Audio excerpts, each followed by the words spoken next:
ગુજરાતમાં બિનખેતી માટે નાણાં ઉઘરાવવામાં ગાંધીનગર કલેક્ટર કચેરી બાકાત છે.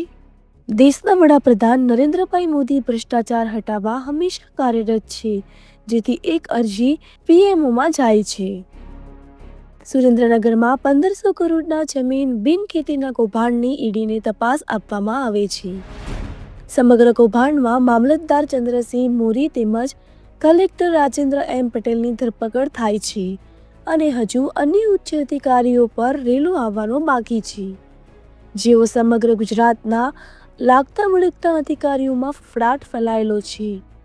ગુજરાતના પાટનગર ગાંધીનગરમાં આવેલ કલેક્ટર કચેરીમાં પણ ઘણા સમયથી જમીન બિનખેતી કરવાના 1 મીટરે 100 થી 130 રૂપિયાનો ભાવ જવાબદાર લાગતા વળગતા સાહેબો ઘણા સમયથી વસૂલી રહ્યા છે.